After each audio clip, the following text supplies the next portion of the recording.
Hello everyone, welcome back to our YouTube channel Aryan study success point. तो hello बच्चों, एक बार फिर से हमारे YouTube channel Aryan study success point पे आपका बहुत बहुत स्वागत है। और स्टूडेंट्स, आज जो है हम क्लास 8 का मैथ के सिलेबस के बारे में पढ़ेंगे कि 8th क्लास में मैथ में क्या क्या हमें पढ़ना है। एक्चुअली कुछ चैप्टर जो है न्यू है, कुछ चैप्टर जो है आप जो है 7th क्लास में पढ़ भी रखे हैं। तो क्या न्यू चैप्टर है, किस तरीके से आपको पूरी साल जो है पढ़ना है, सारा हम लोग डिटेल में इसके बारे में पढ़ेंगे। ओके स्टूडेंट्स, तो आई होप कि देखो आपको वीडियो पसंद आएगा और आपको जितने भी मैथ में क्या क्या पढ़ना है सारा डाउट जो है आज आपको क्लियर हो जाएगा। अगर जो अच्छा लगे तो लास्ट में वीडियो को लाइक कर देना और हमारे चैनल्स को सब्सक्राइब भी कर ले ताकि आने वाले जो भी लेटेस्ट वीडियो का अपडेट है आप तक मिलते रहे। स्टूडेंट्स, हम सिलेबस बता रहे हैं और जैसा कि आपको पता है हम लोग पूरी जो मैथ की पूरी जो है सिलेबस वो कवर करेंगे। चैप्टर वाइज हम लोग एनसीईआरटी का सॉल्यूशंस और extra questions RD. Sharma other book से जो हम लोग सॉल्व कर रहे हैं।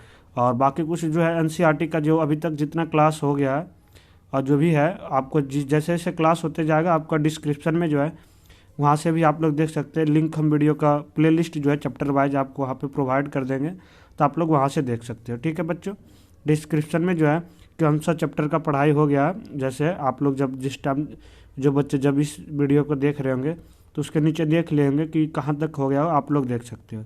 तो पूरी चैप्टर का जो है डिस्क्रिप्शन में लिंक दिया होगा। तो आई होप कि आप लोग हमारे साथ जुड़ के अच्छे से पढ़ें और कहीं भी कोई डाउट आता है तो आप लोग हमें पूछ सकते हैं। ओके स्टूडेंट्स, तो जो स्टार्ट करते हैं हम लोग सबसे पहले।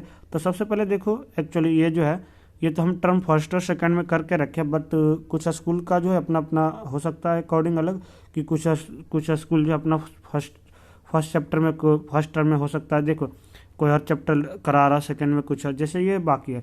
तो हम फर्स्ट टर्म में हम जो है रेशनल नंबर है, exponent and powers, square and square roots and cube roots. देखो ये एनसीईआरटी का जो बुक है स्टूडेंट्स, इसमें जो है अलग अलग चैप्टर से दिया हुआ है स्क्वायर एंड स्क्वायर रूट करके। ठीक है, तो हम लोग आपको जो है चैप्टर का नाम भी बताएंगे कि कौन सा चैप्टर में आपको क्या करना है। ओके स्टूडेंट्स,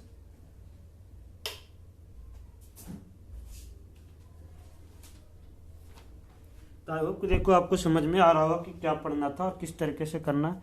तो ये जो रेशनल नंबर है स्टूडेंट्स, ये तो एनसीईआरटी से, अगर हम एनसीईआरटी से बात करती है फर्स्ट चैप्टर में है। रेशनल नंबर जो है वो चैप्टर 1 है हमारा, एनसीईआरटी का चैप्टर 1 है ये चैप्टर 1 है। ओके स्टूडेंट्स, और एक्सपोनेंट एंड पावर जो है स्टूडेंट्स ये हमारा है चैप्टर नंबर 12। ये जो है एनसीईआरटी का चैप्टर नंबर 12 है। और स्क्वायर एंड स्क्वायर रूट जो है बच्चों ये चैप्टर 6 है। और क्यूब एंड क्यूब रूट ये एनसीईआरटी में 2 चैप्टर करके दिया हुआ है। ये square and square root 6 chapter है and cubes and cube root जो है वो 7 चैप्टर है। ओके स्टूडेंट्स, फिर linear equation in two variable ये जो है सेकंड चैप्टर। अभी देखो हम नीचे डिटेल में बताएंगे कि हर एक चैप्टर में क्या क्या आपको पढ़ना है। अभी तो हम ये चैप्टर का नाम ओनली बता रहे हैं कि क्या है। ठीक है स्टूडेंट्स, एंड आफ्टर देन उसके बाद तो ये जो लीनियर इक्वेशन है ये एनसीईआरटी का 2 चैप्टर है। अगर जो एनसीईआरटी आप बुक से पढ़ रहे होगा तो उसमें चैप्टर नंबर 2 है ये। After then understanding quadrilaterals and construction, तो इसके अंदर भी एनसीईआरटी में 2 चैप्टर अलग अलग दिया हुआ है। एक तो आपको चैप्टर थर्ड होगा, चैप्टर थर्ड होगा जिसमें आप लोग क्वाड्रिलेटर अंडरस्टैंडिंग क्वाड्रिलेटर्स के बारे में पढ़ोगे। और चैप्टर 4 जो होगा, फिर 4 जो है प्रैक्टिकल ज्योमेट्री होगा। चैप्टर 4 जो होगा स्टूडेंट्स वो क्या होगा, प्रैक्टिकल ज्योमेट्री होगा। प्रैक्टिकल ज्योमेट्री में स्टूडेंट्स जो है आप लोग कंस्ट्रक्शन जो है वो पढ़ोगे। तो आई होप कि अगर जो आप एनसीईआरटी से पढ़ रहे हैं तो फर्स्ट टर्म में टोटल कितने हैं 1, ये चैप्टर 1 और चैप्टर 12, उसके बाद 6 और 7 और 2, 3 और 4, इतने चैप्टर जो है फर्स्ट टर्म में आएगा।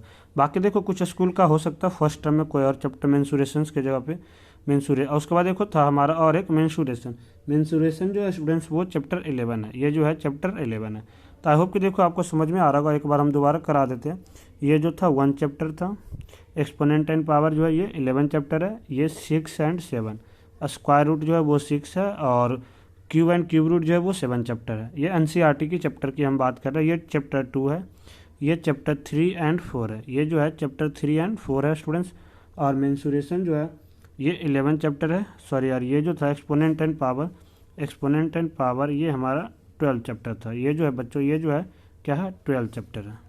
ओके स्टूडेंट्स, तो आई होप कि आपको पता चल गया कि क्या है मे भी। और हम ये बता रहे थे कि हो सकता है किसी स्कूल में फर्स्ट टर्म में कोई वाला इसके जगह पे कोई, बट यह है कि हम लोग तो पूरी बुक कवर करेंगे।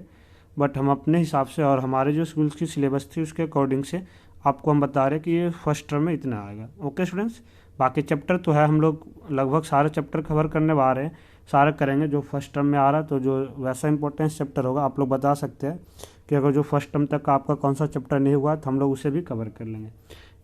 हमारी ये फोकस रहेगा कि हम फर्स्ट टर्म में जो हम यूट्यूब पे सारा क्लासेस आपको फर्स्ट टर्म तक ही अपलोड कर दे। बाकी जो हम 3 से 4 महीने बचेगा हम लोग इंपॉर्टेंस क्वेश्चंस करेंगे, और जो भी इंपॉर्टेंस क्वेश्चन है एग्जामिनेशन पॉइंट ऑफ व्यू से हर एक क्वेश्चन चैप्टर जो ज़्यादा एग्जाम में आता है, ठीक है, वो लोग हम लोग करेंगे ताकि आप लोग का अच्छे से रिवीजन हो जाए पूरी बुक एक बार अगेन। अब हम बात कर रहे थे स्टूडेंट्स सेकेंड टर्म में, सेकेंड टर्म की हम लोग बात कर रहे थे। सेकेंड टर्म में जो है, सेकेंड टर्म में जो यूनिट 7, जैसे ये 7 जो है ये algebraic expression and identities and factorisation. तो ये जो है स्टूडेंट्स एनसीईआरटी के अंदर, इसके एनसीईआरटी के अंदर भी जो ये है ये जो है दो चैप्टर में ये भी डिवाइड है। ओके स्टूडेंट्स, एक तो है हमारा चैप्टर नंबर 9 जो अलजेब्रिक एक्सप्रेशन, और ये जो है चैप्टर 9 है अलजेब्रिक एक्सप्रेशन एंड आइडेंटिटी जो है चैप्टर 9 है। फैक्टराइजेशन जो है स्टूडेंट्स वो चैप्टर नंबर 14 है, जो चैप्टर नंबर 14 है। ओके स्टूडेंट्स, फिर ratio and percentage, ratio and proportional and percentage. तो ratio and proportional and percentage जो है स्टूडेंट्स ये जो हमारा कंपेयरिंग क्वांटिटीज़ के अंदर आता है, ये कंपेयरिंग क्वांटिटीज़ के अंदर आता है, जो चैप्टर नंबर 8 है, चैप्टर नंबर 8 है, चैप्टर नंबर 8 है। डायरेक्ट और इन्वर्स प्रोपोर्शनल जो है स्टूडेंट्स ये हमारा चैप्टर नंबर 18 आता है, चैप्टर नंबर 13 है एनसीईआरटी का, चैप्टर नंबर 13 है। फिर रिप्रेजेंटिंग 2D एंड 3D ये हमारा जो एनसीईआरटी में, इसका अलग से चैप्टर का नाम है विजुअलिंग सॉलिड शेप्स, और ये जो है स्टूडेंट्स चैप्टर नंबर 10 है, ये हमारा चैप्टर नंबर 10 है। और प्लेइंग विथ नंबर ये 16 चैप्टर है, और डाटा हैंडलिंग जो है स्टूडेंट्स ये 15 चैप्टर है। ओके स्टूडेंट्स, तो ये हमारा सिलेबस है, क्या क्या पढ़ना है। हम बता रहे थे कि आपका जो न्यू चैप्टर इस बार आया है, देखो आप लोग क्या क्या न्यू पढ़ने वाले। तो न्यू जो है, जैसे आप लोग पहले हम बात करें square root and cube root, तो ये आपका बिल्कुल न्यू चैप्टर है, स्क्वायर से निकालना, क्यूब से निकालना, और ये हम लोग लगभग कंप्लीट कर चुके हैं और बिल्कुल अच्छे से समझाए। तो अगर जो आप लोग को कोई भी स्टूडेंट्स का कोई भी क्वारी होता है, डाउट होता है, प्लीज़ आप लोग अच्छे से जाके पूरी क्लास जो है हम लोग उसे 15 टोटल कवर कर रखे हैं, आप लोग वहाँ से समझ सकते हैं। ओके स्टूडेंट्स, आफ्टर देन हम बात कर रहे थे आपका जो न्यू चैप्टर है, आप जैसे कंपेयरिंग क्वांटिटीज़ में आप लोग न्यू क्या पढ़ोगे, जैसे रेशियो एंड प्रोपोर्शनल तो आप लोग पढ़ ही लिए, परसेंटेज भी 7th क्लास में पढ़ ही रखे हैं। जो न्यू आएगा आपको सेलिंग प्राइस, ठीक है, SPCL tax, value added tax, compound interest, ठीक है, ये सब आपको नहीं। अभी हम जब चैप्टर सिलेबस कवर आगे करवाएंगे कि क्या क्या किस चैप्टर में हमें क्या क्या पढ़ना है, तो आप लोग को आई होप वहाँ से समझ में आ जाएगा। तो फर्स्ट और ये सेकेंड टर्म का सिलेबस था, और ये जो चैप्टर एनसीईआरटी का जो हम बुक की बात करें तो इसके बेस पे ये था, अलग अलग कौन से चैप्टर में ये नेम क्या है। अब हम थोड़ा डिटेल में जानेंगे कि हमें किस चैप्टर में क्या क्या पढ़ना है, कौन सा चैप्टर में हमें क्या पढ़ना है, थोड़ा हम लोग इसके बारे में जानेंगे। तो रेशनल नंबर की अगर जो हम बात करें, यूनिट फर्स्ट जो फर्स्ट यूनिट है बच्चों, इसमें हम लोग बात करें तो हम लोग तो पहले पढ़ना definition and operation of rational number, यानी कि रेशनल नंबर होता क्या, उसका अलग अलग operation, properties of rational number. Properties mean हम बता रखे थे distributive properties, associative properties, commutative properties, representation of rational number on number line, किसी भी रेशनल नंबर को नंबर लाइन पे हम लोग कैसे रिप्रेजेंट करेंगे। दो रेशनल नंबर के बीच में हमें रेशनल नंबर निकालना हो तो हम लोग कैसे यूज़ करेंगे। बोर्डमार्श, मतलब बोर्डमार्श का फॉर्मूला सिंप्लीफाई जैसे हम आप लोग को करा रखे हैं। आफ्टर देन था application of rational number problem solving, यानी कि कुछ उसी रेशनल नंबर के बेस पे प्रॉब्लम सोल्व करना आएगा, स्टेटमेंट का क्वेश्चन आ सकता है। तो फर्स्ट चैप्टर बिल्कुल ईजी है, जितना आप लोग 7th क्लास में पढ़े हो बिल्कुल उसी तरीके से आपको पढ़ना है। आफ्टर देन हम बात करें एक्सपोनेंट एंड पावर की। एक्सपोनेंट एंड पावर में हम लोग बिल्कुल 7th क्लास में जो पढ़े उससे भी ज़्यादा ईजी हमारा एक्सपोनेंट एंड पावर है। फर्स्ट हम एक्सपोनेंट्स के बारे में पढ़ेंगे, फिर लॉ ऑफ एक्सपोनेंट, कुछ उसी के बेस पे क्वेश्चंस करेंगे। ओके स्टूडेंट्स, बात हम लोग करते हैं अब थर्ड चैप्टर है स्क्वायर्स, जो यूनिट 3 जो है हमारे सिलेबस के according squares and square roots and cube root. But हम अगर जो आपको हम बता दें एनसीईआरटी में 2 अलग अलग चैप्टर है, स्क्वायर एंड स्क्वायर रूट अलग है, क्यूब रूट अलग है। स्क्वायर्स एंड जो स्क्वायर रूट है आप लोग चैप्टर 6 में पढ़ोगे, और क्यूब एंड क्यूब रूट जो है वो चैप्टर 7 में पढ़ोगे। ओके स्टूडेंट्स, इसमें हम लोग पहले पढ़ेंगे इंट्रोडक्शन ऑफ स्क्वायर्स, यानी कि स्क्वायर्स होता है क्या, किस नंबर का स्क्वायर्स क्या होगा, properties of squares of natural number, अलग अलग हम लोग प्रॉपर्टीज पढ़ेंगे। एस्टिमेशन ऑफ, उसके बाद square root of the given number, उसका स्क्वायर रूट क्या होगा, एस्टिमेशन ऑफ स्क्वायर रूट क्या होगा। देखो स्टूडेंट्स, ये बिल्कुल डिटेल में बिल्कुल अच्छे से हम लोग इसे करा रखे हैं। तो आई होप कि आप लोग एक बार ज़रूर जो है वीडियो के नीचे डिस्क्रिप्शन में लिंक दिया हुआ है, आप लोग अगर जो बच्चे न्यू देखे हैं, जो न्यू है हमारे चैनल पे और नहीं देखे हैं, प्लीज़ आप लोग देखें, ताकि आपको जो भी डाउट है और किस तरह से चैप्टर को पढ़ना पूरा हम लोग एनालिसिस करके उसमें डाल रखे हैं और पढ़ा रखे हैं। ओके स्टूडेंट्स, अब हम बात कर रहे थे उसके बाद जो था एप्लीकेशन ऑफ स्क्वायर, फिर हम लोग पढ़ेंगे अगले, जैसे हम 7 चैप्टर स्टार्ट करेंगे तो introduction of cube of number, properties of cube of natural number, cube root of the given number, application of cubes and cube number. ठीक है, जैसे हम लोग स्क्वायर्स में था इसी तरह से हम लोग क्यूब्स के बारे में पढ़ेंगे। उसके बाद जो बच्चों हम बात करें तो linear equation in one variable, linear equation होता क्या है, उसके बाद सॉल्यूशन है लीनियर इक्वेशन का, कुछ application of linear equation. That means इससे हमें दोनों टाइप्स का क्वेश्चन आ सकता है, एक तो सिंपल सोल्व करना, जैसे 2x + 5 = 8, तो यहाँ से x की वैल्यू निकालना, अदरवाइज स्टेटमेंट का क्वेश्चन 7th क्लास में भी आप लोग पढ़ रखे, बस इसमें थोड़ा क्या number of exercise and number of question थोड़ा ज़्यादा, ठीक है, और थोड़ा लेवल जो है थोड़ा वो एडवांस लेवल का। तो आप लोग का जो बेस क्लियर होगा तो यहाँ पे कोई प्रॉब्लम्स नहीं होगा, आप लोग बिल्कुल अच्छे से समझ के कर सकते हैं। ओके स्टूडेंट्स, अब हम बात कर रहे थे नेक्स्ट में linear understanding quadrilaterals and construction quadrilaterals. Constructing यानी कि हम तो एक तो क्वाड्रिलेटर्स के बारे में पढ़ेंगे, क्वाड्रिलेटर्स के बाद हम सबसे पहले पॉलीगॉन्स क्या होता है, बहुत ही ये इंपॉर्टेंस चैप्टर है बच्चों। और अगर जो जितना ये हम एक तो आपको इस लेवल से पढ़ाएंगे कि 0 से लेकर के आज तक, कि आपको 9th क्लास में भी जाके कोई प्रॉब्लम्स नहीं होगा। और अगर जो 8th आप लोग अच्छे से पढ़ लोगे तो 9th क्लास का आप लोग जो क्वाड्रिलेटरल चैप्टर है उससे बिल्कुल आप लोग खुद से कर लोगे। आप चाहो तो 8th और 9th अभी साथ साथ भी कर लोगे, इस तरह से पढ़ाएंगे। ओके स्टूडेंट्स, अब बहुत ही ये, क्योंकि आपको बेस 8th में क्लियर होगा तो 9th में प्रॉब्लम नहीं होगा, इसलिए बिल्कुल ध्यान से आपको पढ़ना है और अच्छे से करना। हम बात कर रहे थे कि लीनियर तो सबसे पहले हम लोग पॉलीगॉन्स होता क्या है उसके बारे में पढ़ेंगे, उसके टाइप्स ऑफ पॉलीगॉन्स, जैसे क्वाड्रिलेटर हो गया, पेंटागन, हेक्टागन, ये सारे पॉलीगॉन्स के टाइप्स है। उसके बाद हम लोग angle sum properties of polygons, फिर हम लोग यहाँ से पढ़ेंगे टाइप्स ऑफ क्वाड्रिलेटर, उसकी प्रॉपर्टीज़ क्या होता है, टाइप्स ऑफ पैरेललोग्राम का। उसके बाद कंस्ट्रक्शन ऑफ क्वाड्रिलेटर, ये हमारा एक अलग ही चैप्टर आ गया, क्वाड्रिलेटर का कंस्ट्रक्शन। ये जो है तीनों, ये सब जो है हम एक पार्ट्स में करेंगे और इसे एक अलग से कंस्ट्रक्शन में करेंगे। ओके स्टूडेंट्स, तो आई होप कि देखो आपको समझ में आ रहा होगा कि क्या करना था। अब हम बात करते हैं नेक्स्ट चैप्टर की, हमारा मेंसुरेशन का।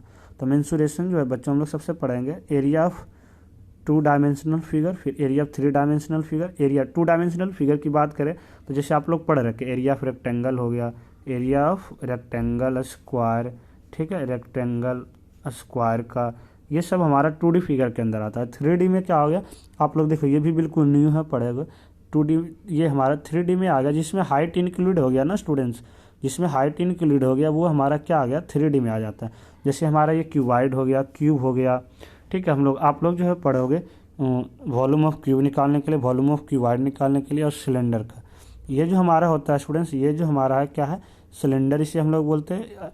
और ये जो हमारा है ये हमारा क्यूबाइड होता है, ये जो हमारा है स्टूडेंट्स क्या है, क्यूबाइड होता है। एंड आफ्टर देन एक और आप लोग पढ़ोगे क्यूब के बारे में। किसके बारे में स्टूडेंट्स, क्यूब। ये जो हमारा है क्या है, क्यूब है। तो हम लोग इसमें 3 चीज़ निकालने के लिए पढ़ेंगे, इसमें हम लोग 3 चीज़ निकालने के लिए पढ़ने वाले हैं। ये हमारा क्या था, क्यूबाइड, सिलेंडर एंड क्यूब। हम लोग इसमें 3 चीज़ हर एक का निकालेंगे, और जब हम क्लास में पढ़ाएंगे तो डिटेल में कराएंगे। TSA total surface area, volume, और CSA कर्व सरफेस एरिया। और देखो ये भी चैप्टर जो है ना, आपको 9th एंड 10th पॉइंट आपको बेस ये है। अगर जो आप ये अच्छे से पढ़ रहे होगे, अगर जो अभी आप लोग जो ये अच्छे से पढ़ोगे तो देन 9th में कुछ भी नहीं पढ़ना, इससे थोड़ा सा और ज़्यादा आप पढ़ोगे जाके कोन के बारे में, थोड़ा सा इससे ज़्यादा एडवांस लेवल जो है 9th में पढ़ना, वो कोन के बारे में पढ़ना। बाकी ये 3 फॉर्मूला बिल्कुल सेम है, इसी तरह से करना। तो आई होप कि देखो आप लोग को बिल्कुल डिटेल में जो कराएंगे अच्छे से करोगे और कहीं भी कोई प्रॉब्लम्स नहीं होगा, क्योंकि 8th जो है ना आपकी 8th जो है बेस है, और 8th मजबूत आप लोग मैथ्स में कर लिए, देन 9th एंड 10th में आपको बहुत सारे ऐसे चैप्टर होगा जो आप लोग खुद से कर लोगे और कहीं पे कोई भी प्रॉब्लम्स नहीं आएगी। आफ्टर देन हम बात करते हैं 7th चैप्टर का, algebraic expression, identities and factorisation of algebraic expression. देखो ये बिल्कुल आपके लिए न्यू है और ये भी एकदम बेस है आपको। ये जब सारा चैप्टर जो है न्यू चैप्टर जो भी आ रहा है, यानी कि ये आप लोग जैसे बचपन में आप लोग ABC पढ़े थे तभी तो A for Apple, B for ball सीखे थे, इसी तरह से जो है ये हमारा बेस है। और ये सब चैप्टर का बेस मजबूत होगा तो आगे जो है आने वाले जो क्लास है उसमें आपको कोई प्रॉब्लम्स नहीं होगा। और जैसे ये जो चैप्टर है ये अगर जो आप लोग अच्छे से कर लिए तो 9th में कोई प्रॉब्लम्स नहीं होगा। फिर इसमें अलजेब्रिक एक्सप्रेशन देखो हम लोग बताएंगे जैसे क्या होता है, जैसे नंबर ऑफ वेरिएबल कुछ इस तरह से आप लोग थोड़ा बहुत अलजेब्रा के बारे में पढ़े होंगे। जैसे 2x + 4 तो ये हमारा क्या है, एक अलजेब्रिक एक्सप्रेशन है, एक अलजेब्रिक एक्सप्रेशन है। अगर जो वही हम इक्वल टू 0 लगा देते तो वो हमारा एक इक्वेशन हो जाता। इसमें हम लोग बहुत तरह पढ़ेंगे अलजेब्रिक टाइप्स, जैसे types of algebra according to their term, according to their degree, ठीक है, टर्म के हिसाब से डिग्री के हिसाब से हम लोग पढ़ने वाले इसमें। ओके स्टूडेंट्स, आफ्टर दैट हम लोग पढ़ेंगे मल्टीप्लिकेशन ऑफ अलजेब्रिक एक्सप्रेशन का मल्टीप्लाई किस तरह से हम लोग करें। आइडेंटिटीज मतलब हो गया, उसे हम लोग सोल्व करना, तो उसमें हम लोग फार्मूला पढ़ेंगे अलग अलग टाइप से, a + b का होल स्क्वायर, a - b का होल स्क्वायर, और फैक्टराइजेशन करना है जो बहुत इंपॉर्टेंट है 10 पॉइंट ऑफ व्यू से हम आपको कराएंगे। जैसे यहाँ पे x² + 4x = 5 है, ऐसे आपको फैक्टराइज करना है। तो यही सब हम लोग कैसे फैक्टराइज इसे करेंगे, फॉर्मूला से मिडिल टर्म को स्प्लिट करके कैसे पढ़ेंगे पूरा डिटेल में आपको कराएंगे, आप लोग करना है। फिर डिवीजन ऑफ पोलिनोमियल, फिर क्या करना है student, division of 2 algebraic expression, 2 algebraic expression को हम लोग डिवाइड किस तरीके से करेंगे। ठीक है स्टूडेंट, 2 अलजेब्रिक एक्सप्रेशन को हम लोग डिवाइड किस तरीके से करेंगे। जैसे हम बात किए कि x³ - 2x, इसे हमें डिवाइड करना है, इसे डिवाइड करना है x - 1 से, तो किस तरीके से हम लोग करने वाले ये हम लोग सीखेंगे इसमें। इस क्लियर नॉट स्टूडेंट्स, तो आई होप कि आपको समझ में आ रहा होगा कि क्या था। आफ्टर देन हम बात करते हैं कंपेयरिंग क्वांटिटीज़ देखो आप लोग 7th में ही पढ़े थे, बट इसमें थोड़ा एडवांस लेवल क्या है देखो हमारा बता रहे थे, कंपाउंड इंटरेस्ट ऐड हो गया, VAT, sale tax and value added tax, ratio and proportional आप लोग 5, 6, 7, 8 क्लास से पढ़ रहे, परसेंटेज भी पढ़ रहे, प्रॉफिट लॉस भी 7 से ही पढ़ रहे। ये जो चैप्टर है ये दोनों जो है 2 टॉपिक्स जो है आपके लिए न्यू है। हम लोग पढ़ेंगे कंपाउंड इंटरेस्ट होता है हिंदी में अगर जो बोले थे चक्रवृद्धि ब्याज, मतलब जो होता है ना हमारा 2 महीना जैसे हम इंटरेस्ट जो लेते हैं बाद में वो भी प्रिंसिपल्स हो जाता है, उसका भी टैक्स लगता है। ओके स्टूडेंट्स, तो हम लोग इस तरह आफ्टर देन हम लोग बात कर रहे थे यूनिट 9 में डायरेक्ट और इन्वर्स प्रोपोर्शनल इन्वर्स, ये भी देखो आपके लिए न्यू है और हम लोग पढ़ेंगे। जैसे हम ये बोले इसमें इस तरह से क्वेश्चन आएगा कि 2 घंटे में हम लोग 30 किलोमीटर चलते हैं, मान लो 2 घंटे में 30 किलोमीटर चलते हैं तो 8 घंटे में कितना चलेंगे, इस तरह से। यहाँ आ गया कि 50 किलोमीटर चलने में हमें कितने घंटे लगेगा। तो ये डायरेक्ट और इनडायरेक्ट प्रोपोर्शनल का क्वेश्चन इस तरह से आएगा, हम लोग करेंगे, बहुत ईजी चैप्टर है। और ये जो देखो अब लास्ट का जो क्वेश्चन है थोड़ा एग्जामिनेशन पॉइंट ऑफ व्यू से होता है, 3 नंबर्स का आता है। इसमें हम लोग पढ़ेंगे identity 3D object. 3D object अभी हम आपको बताए थे क्या था। 3D ऑब्जेक्ट की हम लोग बात करें बच्चों तो इसमें था हमारा क्यूबॉइड, फिर पॉलीहेड्रन, इस तरह से आगे हम लोग और पढ़ेंगे, ठीक है, इसके बारे में। फिर difference types of 3D object के बारे में पढ़ेंगे, और पॉलीहेड्रन्स क्या होता है, यूलर फार्मूला क्या होता है। यूलर फार्मूला जैसे हम लोग किसी भी से फेस, एज, वर्टेक्स निकालेंगे, फिर उसके बेस पे आता है हम लोग वो करेंगे। ओके स्टूडेंट्स, फिर हम लोग थोड़ा नंबर्स लास्ट जो हमारा प्लेइंग विथ नंबर्स जो है 11 यूनिट जो है हम लोग नंबर्स के बारे में पढ़ेंगे। टेस्टिबिलिटी लूर क्या होता है, decoding of digit of letter, तो ये थोड़ा ऐसे examination point of reasoning types का एक तरह से आप लोग बोल सकते होगा। ये डाटा हैंडलिंग जो है आप लोग तो पढ़ रखेंगे प्रीवियस क्लास में, सेम इसी तरह से आपको थोड़ा सा ये जो हिस्टोग्राम के बारे में पाई और ये पाई चार्ट जो है ये थोड़ा 2 न्यू आ गया, ठीक है। और आई होप कि देखो अच्छे से समझ में आएगा क्या है। ग्राफिकल और प्रोबेबिलिटी तो आप लोग पढ़ ही रखे हैं, किसी बुक में जो RS अग्रवाल बुक देखोगे RD शर्मा, तो इसमें अलग अलग चैप्टर दे दिया है। वैसे तो देखो टॉपिक्स यही है, अब कोई भी बुक से आप लोग कर रहे हो तो हो सकता है जैसे ये जो हम ये टॉपिक सारा बता रहे थे, अलजेब्रा है तो उसके अंदर फैक्टराइजेशन का अलग चैप्टर है, अलजेब्रिक आइडेंटिटीज का अलग चैप्टर है, रेशियो प्रोपोर्शनल अलग है, फिर उसके अंदर प्रॉफिट लॉस का अलग दे दिया, कंपाउंड इंटरेस्ट का अलग दे दिया। तो वैसे कर करके होगा, लेकिन टॉपिक्स आपको यही पढ़ना है, जो सिलेबस है वो यही पढ़ना है। इससे एक्स्ट्रा आप लोग को जितना टॉपिक दिया हुआ है इसके बारे में अगर जो आपको नॉलेज है इसके बेस पे आप लोग क्वेश्चंस कर सकते हो। तो चाहे किसी भी स्कूल्स का पेपर हो, कहीं से भी हो, कोई भी बोर्ड का पेपर हो, आप लोग कर सकते हो। ओके स्टूडेंट्स, तो आई होप कि आपको जो है सिलेबस है समझ में आएगा। अगर जो अच्छा लगा तो ज़रूर वीडियो पे लाइक ज़रूर करें और कमेंट करके हमें ज़रूर बताना कि आपको आई होप कितना समझ में आया, क्या क्या पढ़ना है आपको 8th क्लास में, साथ समझ आ गया होगा। ओके स्टूडेंट्स, तो हम लोग फिर मिलते हैं नेक्स्ट क्लास में। Thank you for watching, see next time, thank you so much.